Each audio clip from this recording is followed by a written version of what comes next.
दोस्तों नमस्कार, मैं संजय शर्मा। आप देख रहे हैं 9 PM। आज मेरा भी सौभाग्य है और आप लोगों का भी सौभाग्य है कि एक हस्ती आज 9 PM के मंच पर विराजमान है। देश के सुप्रीम कोर्ट जिसे कहा जाता है, अध्यात्म के सुप्रीम कोर्ट, आदरणीय शंकराचार्य श्री अभिमुक्तेश्वरानंद सरस्वती जी के परम शिष्य ब्रह्मचारी मुक्ता आनंद जी आज हमारे साथ मौजूद हैं।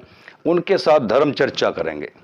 कहने को ये खबर है, खबर इसलिए है कि पिछले काफ़ी दिनों से देश में अध्यात्म को लेकर के, विज्ञान को लेकर के और चमत्कार को लेकर के सभी के अपने अपने तर्क और कुतर्क आ रहे हैं। समाज में इस बात को लेकर के जबरदस्त उहापोह की स्थिति कम से कम मैं महसूस कर रहा हूं कि जनता जनार्दन विश्वास करे तो किस पर करे। संत कौन है कि कहीं ना कहीं शंकराचार्य जी के नाम पर भी सवाल खड़े कर दिए गए हैं। जहां देखो आज चमत्कार को लेकर के, अध्यात्म को लेकर के, विज्ञान को लेकर के और शास्त्रों को लेकर के जिरह छिड़ी हुई है। तर्क और कुतर्क के बीच पूरा दिन गुजर जाता है, लेकिन परिणाम कुछ भी सामने नहीं आ रहा है। चाहे बात मैं बद्रीनाथ धाम की करूं, जहां दरारें पड़ गई हैं घरों में, होटलों में, मतलब पूरी नगरी आज डेंजर जोन में है। वहां के नागरिक रो रहे हैं, चिल्ला रहे हैं। ऐसे में धीरेन्द्र शास्त्री के दरबार में चमत्कारों की बात सामने आती है। जब चमत्कारों की बात सामने आती है तो शंकराचार्य जी चैलेंज कर देते हैं खुले मंच से कि यदि वो इतने बड़े चमत्कारी हैं तो बद्रीनाथ की धरती पर आएं और चमत्कार दिखाएं। यहाँ के लाखों नागरिकों को वो सुरक्षा प्रदान करें, वो जिस दुख में हैं उनके दुखों को दूर करें। अब यहाँ से जिरह छिड़ जाती है। ऐसे में इस ही देश के कई संत वो शंकराचार्य जी की गद्दी पर ही सवाल उठा देते हैं और स्पष्ट शब्दों में कहते हैं कि वो शंकराचार्य हैं ही नहीं। अब ऐसे में शंकराचार्य जी के परम शिष्य, उनके अति प्रिय शिष्यों में जिन्हें मैं देखता हूं, महसूस करता हूं, ब्रह्मचारी मुक्तानंद जी आज हमारे बीच हैं। सबसे पहले उनको प्रणाम करते हैं। प्रणाम स्वामी जी, बहुत बहुत स्वागत आपका 9 PM के मंच पर। मेरा सवाल आपसे सीधा सीधा है, आखिरकार देश में ये हो क्या रहा है? सब सही तो चल रहा है। कहाँ से चल रहा है? कोई शंकराचार्य जी पर सवालिया निशान खड़ा कर रहा है कि ये शंकराचार्य जी हैं ही नहीं, ये तो नकली हैं। शंकराचार्य जी धीरेन्द्र शास्त्री जी पर सवाल खड़े कर रहे हैं कि ये कैसा चमत्कार। शंकराचार्य जी के ऊपर यदि कोई सवाल खड़ा कर रहा है तो उनसे हम ये कहना चाहते हैं कि शंकराचार्य पद की जो नियुक्ति है, शंकराचार्य पद पे जो आसीन होते हैं, उस विषय में किसी को अधिकार यदि है तो पूर्वाचार्य को है, जो पहले थे।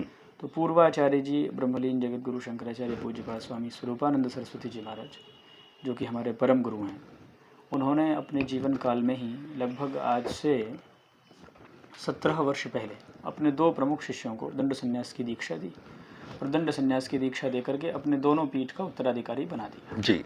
और उत्तराधिकारी बना करके महाराज श्री जब ब्रह्मलीन हुए तो वो उत्तराधिकारी चूँकि 17 वर्ष पहले बना दिए गए, महाराज श्री के ब्रह्मलीन होने के बाद उनको पीठ पर आसीन किया गया। और उसमें जो समाज के प्रमुख प्रतिनिधिगण हैं वो सब उपस्थित थे और ज्योतिर्मठ में कार्यक्रम हुआ जिसमें 3 पीठ के जगत गुरु शंकराचार्य स्वयं उपस्थित हुए। तो कहीं कोई समस्या है ही नहीं। जहाँ तक कुछ लोगों के मानने न मानने की बात है, तो देखिए, कुछ लोगों के मानने नहीं मानने से कोई तात्पर्य नहीं होता है। कुछ वो कौन है जब तक ये पता न चले। मान्य पीठ द्वारका शारदा पीठ के जगत गुरु शंकराचार्य जी मानते हैं, श्रृंगेरी पीठ के शंकराचार्य जी मानते हैं, ज्योतिष पीठ के महाराज श्री स्वयं हैं। तो कुछ लोग, तो हमने अभी आपसे चर्चा में बताया कि राष्ट्रपति पद का जब चुनाव होता है तो हजारों वोट राष्ट्रपति के विपरीत भी पड़ जाता है। तो उसके विपरीत पड़ जाने से क्या वो राष्ट्रपति नहीं होता है? तो वो गिने चुने कुछ लोग हैं जिनका काम केवल विरोध करना ही है।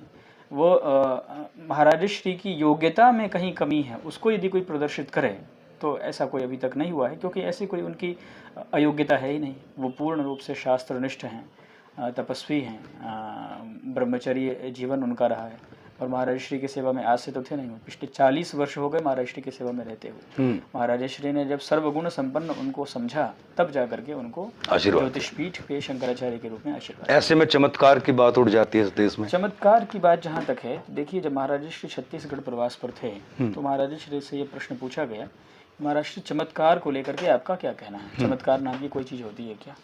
धीरेन्द्र कृष्ण शास्त्री जी के ऊपर महाराज श्री का कोई वक्तव्य उस समय भी नहीं था, बाद में भी महाराज श्री ने यह बताया कि धीरेन्द्र कृष्ण शास्त्री से हमारा तात्पर्य नहीं, हमारा तात्पर्य यह है कि कोई भी चमत्कार नाम की कोई चीज़ यदि कोई कहता है तो हम चमत्कार उसको मानेंगे कि चमत्कार का मतलब क्या है? हमारे दृष्टिकोण में चमत्कार का ये मतलब कि हम परेशान हैं, हमारी समस्याओं का समाधान हो जाए, यही चमत्कार है। तो ज्योतिषी मठ की स्थिति इस समय ठीक नहीं थी और जोशी मठ में दरारें पड़ गई थी, तो महाराज श्री ने जितने भी चमत्कार करने वाले लोग हैं देश भर के, चाहे कोई भी हों, सबको कहा था कि यदि चमत्कार नाम की कोई चीज़ होती है तो उन दरारों को आप भर दीजिए। बहुत सिंपल और सीधी सी बात महाराज श्री ने कही थी। इसमें किसी को काटने की या किसी के बात को दबाने की या कोई अपनी बात थी नहीं, वो स्पष्ट बात है। आज भी कोई चमत्कार यदि ऐसा होता है तो निश्चित रूप से आप दिखाइए, क्या दिक्कत है? ये चमत्कार को हम क्या मानने कि वास्तव में कोई चमत्कार होता है या नहीं?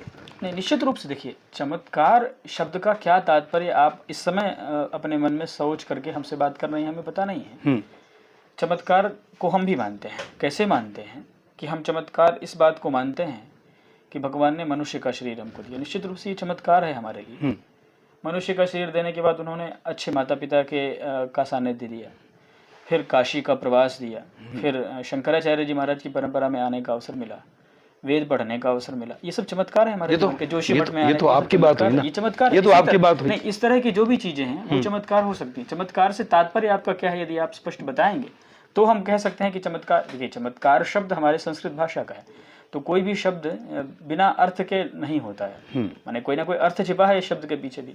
तो किस संदर्भ में आप चमत्कार शब्द का तात्पर्य हमसे पूछ रहे हैं, जब आप ये बताएंगे तो हम निश्चित रूप से उसको अच्छे से और एक्सप्लेन कर पाएंगे। भाई, चमत्कार आपको नहीं पता, मैं आपसे कभी नहीं मिला और आपने मेरी परदादी का नाम लिख दिया, तो ये क्या मानूं मैं? चमत्कार है कि विद्या है, कोई मतलब दीक्षा है, कोई रिद्धि सिद्धि है, कला है जी। और हम ये कहते हैं कि मान लीजिए हमने आपकी दादी का नाम बता दिया, ठीक, उससे क्या लाभ क्या हो गया आपके जीवन स्वामी श्री जीवन को क्या हो गया, समाज के जीवन को लाभ क्या? स्वामी श्री, बात लाभ और हानि से नहीं है। नहीं, लाभ हानि की नहीं, थोड़ा सा सुनिए आप। जैसे देखिए, कोई भी चमत्कार तब तात्पर्यवान हो सकता है जिसका अर्थ हो, लाभ हो। हमारे मन को हमारा मन निश्चित रूप से चमत्कृत हो गया कि अरे हमने तो किसी को बताया ही नहीं, इसको कैसे पता चल गया? लेकिन उससे तात्पर्य क्या मिला, उससे क्या लाभ हो गया? लाभ बताइए। यदि हमने आपकी दादी का नाम बता दिया बिना आपसे मिले कभी भी, उससे लाभ आपको क्या हो गया, इतना हमको बताइए। सिवाय आपके मस्तिष्क के चमत्कृत होने के और कुछ लाभ हुआ हो तो आप बताइए। तो चमत्कृत जरूर हम हो जाते हैं, अरे ये कैसे हो गया, लेकिन उससे लाभ क्या है? उससे कुछ लाभ होना चाहिए ना। देखिए, चमत्कार नाम की कोई चीज़ यदि इस तरह की होती कि हम नाम बता देंगे या कुछ कर देंगे तो उससे परिवर्तन हो जाएगा, ऐसा नहीं हो सकता है। मानसिक रूप से हम चमत्कृत हो सकते हैं, मन से कि साहब ये कैसे हो। स्वामी जी, आप बड़े पद पर हैं। बड़े पद पर मैं इसलिए कह रहा हूँ क्योंकि अध्यात्म की सुप्रीम कोर्ट माना गया है शंकराचार्य पद को, शंकर जी का रूप माना गया है कि स्वयं शंकर जी का रूप है शंकराचार्य। तो बड़ी जाहिर सी बात है कि शंकराचार्य से बड़ा पद कम से कम इस देश में तो नहीं है। तो ऐसे शंकराचार्य जी के सानिध्य में आप रहते हैं इस बाल अवस्था में, और मैं आपके चेहरे पे वो रौनक, वो माथे पे ललाट पे जो मैं देख रहा हूँ, आंखों में जोश, अग्नि जिसे मैं कह सकता हूँ, इस बाल अवस्था में शंकराचार्य जी के करीब रह करके मैं आपसे ये जानना चाहता हूँ कि हमारे देश की जो करोड़ों जनता है वो क्या समझे। संतों पर सवाल आज उठ गया है, चमत्कार पर सवाल आज उठ गया है, शंकराचार्य जी के नाम पर यह सवाल उठ गया है। तो ऐसी स्थिति में अध्यात्म कहाँ रह जाता है? सुबह मैं किसी संत से मिलकर के आता हूँ, प्रणाम करके आता हूँ, समझता हूँ कि आज मेरा जीवन धन्य हो गया, मुझे एक संत के दर्शन हुए, और शाम को मैं खबरों में देखता हूँ कि ये संत तो ऐसे हैं, वही संत तो वैसे हैं, तो कहीं ना कहीं मेरा मन दुखी होगा, मैं व्यथित हूँ। हम ये कहना तो ऐसे में देश की जनता क्या करे, क्योंकि आप शंकराचार्य जी के अति करीब रहते हैं। देश की जनता जो भी सनातनी है उनको केवल एक कार्य करने की जरूरत है। एक कार्य क्या करने की जरूरत है कि वो अपनी समझ धर्म के विषय में बढ़ाना चाहिए उसको। धर्म के विषय में यदि वो अपनी समझ बढ़ाएगा तो निश्चित रूप से वो स्वयं इस बात का अनुशीलन कर पाएगा कि ये सही है अथवा नहीं सही है। समस्या क्या है कि हमने अपने धर्म के विषय में जो हमारी जानकारी, कम से कम मूलभूत जानकारी है, वो तो है ही नहीं हमारे पास। धर्म पालन हम स्वयं करते नहीं हैं, और हम उस व्यक्ति की तरह हो गए कि कौवा कान ले गया तो हम कौवे के पीछे भागते हैं, अपने कान को भी देखना हम नहीं चाहते हैं। तो जब तक हमारी ये स्थिति है तब तक तो निश्चित रूप से हम पता नहीं कौन आकर के किसी तरह से, वो केवल धर्मगुरु की बात नहीं, धर्मगुरु का नाम लेकर के कोई हमारे बीच आए, इतनी ही बात नहीं है। कहीं भी समाज में भी, चाहे किसी दुकान में आप चले जाइए, चाहे कहीं रोड पे चलना शुरू कर दीजिए, आप यदि सतर्क नहीं हैं अपने उस जिस कार्य में आप लगे हैं उस कार्य के प्रति, तो निश्चित रूप से आपको इस तरह से घुमाया जा सकता है। तो आपको अपनी सतर्कता धर्म के प्रति बढ़ानी चाहिए। धर्म क्या है, कैसे हो, कैसे हो, निश्चित एक आम साधारण परिवार, ये सही प्रश्न है। एक बहुत छोटी विधि है, मतलब जितनी बड़ी बात आप बता रहे हैं ना कि कैसे करें, वो इतना बड़ा विषय नहीं है। आज के दिन तो इतना ही बड़ा है ना नहीं है, बहुत सिंपल विषय, केवल समझने का फेर है। सिंपल विषय इस दृष्टिकोण से है कि देखिए, जब भारत में लॉर्ड मैकाले का जो शोध है उस विषय में आप जानते होंगे कि जब वो आए तो उन्होंने ये शोध करके बताया कि भारत देश में निवास करने वाले जो लोग हैं उसमें 99% साक्षर हैं। कोई यहाँ चोर नहीं है, कोई यहाँ व्यभिचारी नहीं है, कोई भ्रष्टाचारी नहीं है, और सतयुग है भारत में। और उन्होंने ये रिपोर्ट बताया कि 7 लाख गांव हैं तो 7.25 लाख गुरुकुल हैं। गुरुकुल, और गुरुकुल की विशेषता उन्होंने बताई। भारत के गुरुकुल का विशिष्ट क्या है, आज की शिक्षा पद्धति की निंदा नहीं है, लेकिन समझने के लिए हम बता रहे हैं आपको कि भारतीय संस्कृति में जो गुरुकुल है उसके अपने अलग आदर्श हैं, अपने अलग मूल्य हैं। आज की शिक्षा जो है वो निश्चित रूप से जिसके पास अधिक पैसा है वही बड़ी शिक्षा ले सकता है, ये तथ्य है। जैसे किसी बच्चे को जज बनना है तो उसके माता पिता बचपन से ही उसी तरह के विद्यालय में उसको भेजेंगे। किसी को कलेक्टर बनना है तो उसी तरह के विद्यालय में भेजेंगे। उसके लिए किसी को बहुत बड़ा डॉक्टर बनना है तो उसी तरह के विद्यालय में भेजा जाएगा। वहाँ पे लाखों रुपए का फीस होगा, देश के अलावा विदेश में भी जा सकते हैं। लेकिन जिसके पास पैसा नहीं है, क्या वो भी पढ़ सकता है? अपवाद अलग चीज़ है, एक आध कोई बच्चा ऐसा हो अलग है, सरकार के सहयोग से पढ़ ले वो अलग है। लेकिन सहज प्रैक्टिस में ये चीज़ तो तथ्य है आज कि जिसके पास पैसा है उसके पास पढ़ाई हो पाएगा, ये प्रैक्टिस की चीज़ है। लेकिन प्राचीन भारत में की जो व्यवस्था है, भारतीय व्यवस्था में निःशुल्क शिक्षा का अधिकार प्रत्येक व्यक्ति को था जब तक गुरुकुल था भारत देश में। उदाहरण में राम जी का उदाहरण बहुत विशाल है। ये राम चक्रवर्ती सम्राट थे, महाराज दशरथ के पुत्र थे, जिनका पूरे जितनी भी भूभाग है सबके राजा थे। लेकिन वो राम भी जब पढ़ने का अवसर आया तो गुरुकुल गए।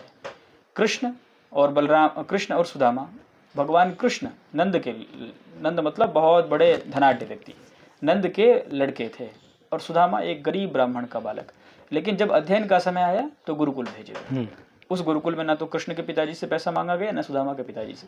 तो शिक्षा में जब इस तरह का व्यापार आ जाएगा जिसमें हम पैसा लेकर के पढ़ाने लगेंगे, तब असल में न्याय नहीं हो पाएगा। तो भारत में सबसे बड़ी समस्या यदि कुछ है तो निश्चित रूप से आज की शिक्षा पद्धति का जो ये व्यापारीकरण है, बाजारीकरण है, वही है। आप आज गुरुकुल शुरू कर दीजिए। यदि 7 लाख गाँव हैं तो 7.25 लाख गुरुकुल आज फिर से ले आइए और ला करके निःशुल्क सबको समान शिक्षा का अधिकार दीजिए। सबको आप बताइए, भारत में उत्पन्न हुए प्रत्येक व्यक्ति को आप धर्म की शिक्षा दीजिए, आप कर्म की शिक्षा दीजिए, व्यवहार की शिक्षा दीजिए। आप देखिए परिवर्तन होने में समय नहीं लगेगा। और शिक्षा तो सब अपने बच्चों को देते ही हैं। शिक्षा देखिए, भारतीय समाज में आज यदि हम समस्या देखने लग जाएं तो 1000 समस्याएं हो सकती हैं। धर्म के क्षेत्र में ही 1000 से अधिक समस्याएं गिनी जा सकती हैं। कोई यदि लिस्ट बनाना चाहे तो शायद बना भी ले। लेकिन समाधान की तरफ यदि देखना चाहें तो एक समाधान है गुरुकुल शिक्षा पद्धति। एक समाधान, अच्छे बच्चे यदि आप तैयार करते हैं जो शास्त्रनिष्ठ हों, जो तपस्यानिष्ठ हों, जो अपने जीवन में शास्त्र को अध्ययन करके उसको उतारने वाले हों, तो किसी तरह की समस्या हो ही ना। तो जब हम शास्त्रनिष्ठ हो जाएंगे, जब हम शास्त्र की मर्यादाओं को समझेंगे, पहले भी तो इस देश में लोग रहते थे, ऐसा तो है नहीं कि अभी केवल 2000 साल हुआ हो इस देश को। अभी ये सब इस तरह की समस्याएं धर्म को लेकर के या कुछ भी, ये 100, 200, 300, 400, मान लीजिए 1000 वर्ष अधिक से अधिक। लेकिन ये भारत भूमि आज की तो है नहीं। हमारी जिसकी मान्यता के अनुसार जो भी हो, सनातनी मान्यता के अनुसार ये हमारा कलयुग चल रहा है, जिसमें सतयुग पहले बीत चुका, त्रेता युग बीत चुका, द्वापर युग बीत चुका। सतयुग के 32 लाख वर्ष बीत चुके, त्रेता के लगभग 17 लाख वर्ष, द्वापर के 8 लाख से कुछ अधिक वर्ष, और ऐसे बीत चुके। तो इतना समय हमने कैसे बिता दिया? यदि हमारी व्यवस्थाएं खराब होती तो क्या इतना लंबा समय कोई संस्था आप बनाते हैं, कोई व्यक्ति आप बनाते हैं तो 1 साल चलाना मुश्किल होता है, लेकिन इतनी बड़ी बड़ी व्यवस्थाएं बनी और लाखों वर्ष चली रही हैं, तो इसका मतलब कोई ना कोई तात्पर्य तो होगा ना, क्योंकि उनके बीच में धर्म था, शिक्षा पद्धति भारतीय थी। अब आपने शिक्षा पद्धति ही बदल दिया, आपने व्यक्ति का दिमाग ही अब केवल स्ट्रक्चर भारत का है, मस्तिष्क तो सब पाश्चात्य हो गया है, विचार तो वहीं का हो गया है। तो आप शिक्षा पद्धति पे जोड़ दीजिए, आप भारतीय संस्कृति की शिक्षा, भारतीय शिक्षा दीजिए अपने बच्चों को। कोई क्यों इधर उधर के रास्ते में जाएगा, कोई किसी तरह का भ्रम किसी के मन में नहीं होगा। आप शिक्षा तो दीजिए, शिक्षा देते ही नहीं है। शिक्षा के अब प्राच्य भारत की शिक्षा ये है, नारी को लेकर के हम एक शिक्षा आपको बताते हैं। प्राच्य भारत की शिक्षा क्या है? प्राच्य भारत की शिक्षा ये है कि मातृवत परदारेषु परद्रव्येषु लोष्टवत, जो दूसरी धाराएं हैं, मतलब दूसरी स्त्रियां हैं, वो हमारे लिए माँ के समान है, और जो दूसरे का धन है वो हमारे लिए मिट्टी के समान। ये भारतीय शिक्षा है।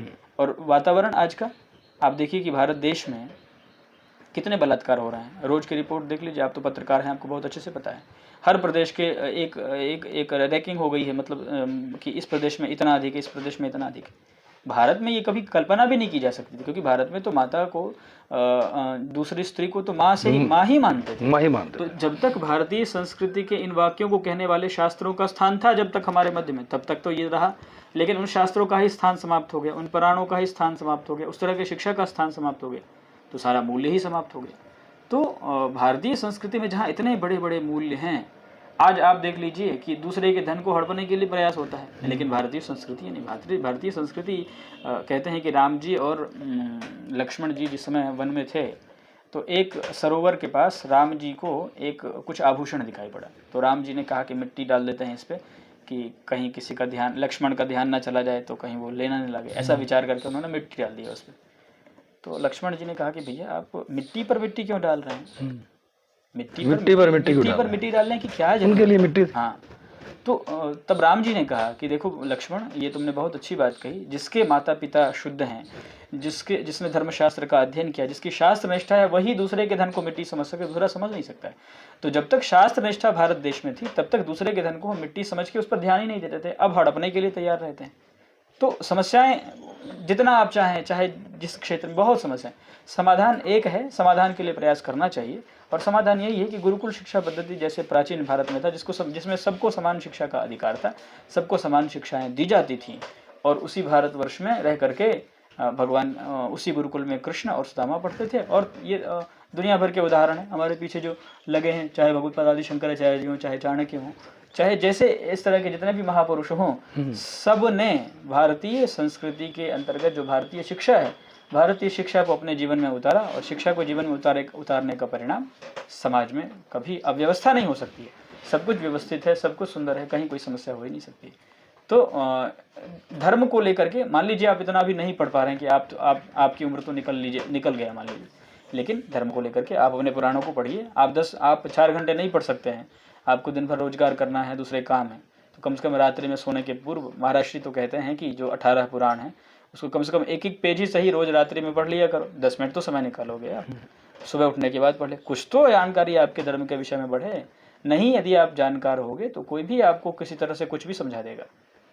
अपने लिए व्यक्ति को स्वयं सतर्क होना चाहिए। तो ऐसे में दोषी किसे मानते हैं? क्योंकि आपका तो डेली हजारों लाखों लोगों से मिलना जुलना होता है, लोग आते हैं आपके दर्शन करने, महाराज जी के दर्शन करने। ऐसे में आप दोषी किसको मानते हैं? क्या आज हमारे देश में राजनीति हैवी हो गई है?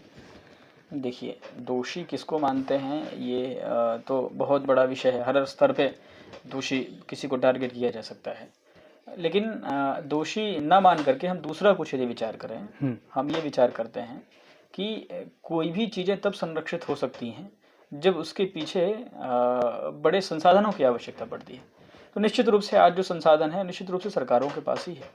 तो सरकारें आगे बढ़ करके इस तरह का सही प्रयास, वो स्वयं तो कर नहीं सकती हैं क्योंकि उनका इस विषय में विशेषज्ञता नहीं हासिल। तो जो इस तरह के संस्थान हैं, आचार्य पीठ हैं, जो इस तरह के लिए प्रयास, बहुत सारे लोग देश में आज हैं जो करते हैं। आपके हरियाणा में भी बहुत सारे ऐसे लोग हैं जो सच्ची शिक्षा के लिए कार्य कर रहे हैं, तो उनको प्रोत्साहित करना चाहिए।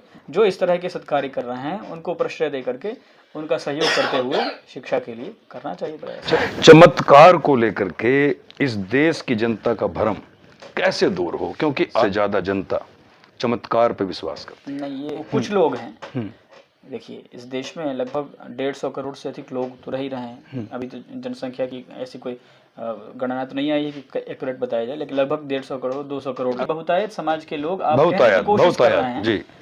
लेकिन हमारा ये कहना है कि ऐसा नहीं है। बहुत सारे लोग मतलब हम बल्कि ये कह सकते हैं कि 80% लोग ऐसे हैं समाज में जो अपने काम पे ध्यान देते हैं, देना चाहिए, यदि नहीं दे रहे हैं तो। हमारे यहाँ ये कहा गया स्पष्ट रूप से कि चमत्कार नाम की यदि कोई चीज़ होती है, चमत्कार मतलब जो आपने कर्म किया है उसका परिणाम आपको प्राप्त होगा, ये तथ्य है। जो कर्म किया है उसके परिणाम से आप बच नहीं सकते हैं।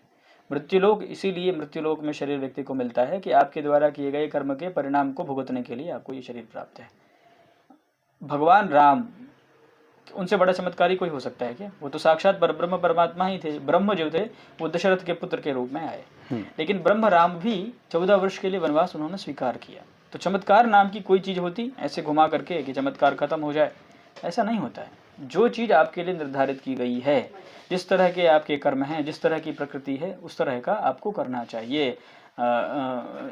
अवश्यम भावी भावानाम प्रतीकारो भवेद यदि तदा दुखैर न लिप्यरन नल राम युधिष्ठिरा। जो होने वाले हैं उन भावों को यदि परिवर्तित कर दिए, कर्म के आधार पर जो परिणाम आने वाले हैं उसको परिवर्तित करने का सामर्थ्य यदि किसी में होता तो राम जी को वनवास नहीं जाना पड़ता, युधिष्ठिर को अपने परिवार को नहीं खोना पड़ता। तो अवश्यम भावी भाव जो है उसका प्रतिकार संभव नहीं है। जो आपको मिला है, देखिए आपने यदि कुछ मेहनत किया है, कर्म किया है, तो उसके परिणाम आपको भुगतना चाहिए। और अध्यवसाय पे ध्यान देना चाहिए। अध्यवसाय मतलब जो आपके लिए कर्म निर्धारित किया गया है उसको करने पे आपकी निष्ठा होनी चाहिए, आपका फोकस उस पर होना चाहिए। आप ये नहीं कह सकते हैं कि हम अमुक कार्य करें और सब कुछ समाप्त हो जाए। अपने यहाँ शास्त्रों में प्रायश्चित बताए गए हैं कि यदि मान लीजिए हमसे कुछ गलती हो गई तो हम प्रायश्चित करके, मंत्र का जप करके अपने उस गलती को सही कर सुधार सकते हैं, प्रायश्चित कर सकते हैं। अनुष्ठान बताए गए हैं अपने यहाँ शास्त्रों में, अनुष्ठान करके बहुत बड़ी बड़ी सिद्धियाँ प्राप्त होती हैं, कोई दिक्कत नहीं है। लेकिन उसके लिए भी करना पड़ता है, अनुष्ठान भी करना पड़ता है ना। ऐसे तो नहीं कि हम बैठे चुटकी बजाने से नहीं होता है। प्रैक्टिकल बात करनी चाहिए, जो व्यावहारिक बात हो। व्यावहारिक बात यह है कि शास्त्रों में परंपराएं बताई गई हैं। यहाँ तक कि अब देखिए, ब्रह्म साक्षात्कार से बड़ा चमत्कार क्या होता है? हो सकता है क्या कुछ? व्यक्ति अपने जीवन में रहते हुए ब्रह्म साक्षात्कार कर ले। परीक्षित जी महाराज जीवन में जब थे, 7वें दिन तक्षक नाग डसने वाला था, तक्षक के आने के पहले वो ब्रह्म साक्षात्कार कर चुके, शरीर में ऐसे ही, शरीर में रहते हुए शरीर से अलग हो। ये चमत्कार है। वो चमत्कार कैसे हुआ? 7 दिन उनको कथा श्रवण करनी पड़े, शास्त्रों का अध्ययन करना पड़ा। हम लोग चमत्कार को आप प्रश्रय दे देंगे कि भाई आप कुछ मत करो, केवल चुटकी हम बजा देंगे सब कुछ हो जाएगा, तो व्यक्ति का जो अध्यवसाय है वो समाप्त हो जाएगा। आपको इसको समझना चाहिए कि आपके लिए जो नियत कार्य है, आप शास्त्र अध्ययन करिए, शास्त्र में निष्ठा रखिए, आप तप करिए, आप जो गुरु द्वारा मंत्र बताया गया उस मंत्र का जप करिए, उनके बताए गए मार्ग पर चलिए, ये सब करिए, आप चमत्कार होंगे। करिए, आप व्रत करिए, प्रायश्चित करिए, तप करिए, तीर्थ में जाइए, महापुरुषों के दर्शन करिए, चमत्कार क्यों नहीं होंगे? लेकिन बिना कुछ किए नहीं होगा कुछ। चुटकी बजाने से चमत्कार नहीं होता है। तो ब्रह्मचारी जी के साथ ये चर्चा हमारी आपको कैसी लगी? अपनी राय साथ के साथ जरूर देते रहें। लेकिन एक बात उन्होंने क्लियर कर दी है कि चुटकी बजाने से कोई चमत्कार नहीं होगा। कोई भी दिक्कत है, समस्या है, या कोई भी बड़ी से बड़ी कठिनाई किसी के परिवार में आ जाती है तो उसके समाधान जरूर हैं। लेकिन ऐसा नहीं है कि बिना कुछ भी किए आपके पास सब कुछ चल कर के आ जाए, ऐसा संभव नहीं है।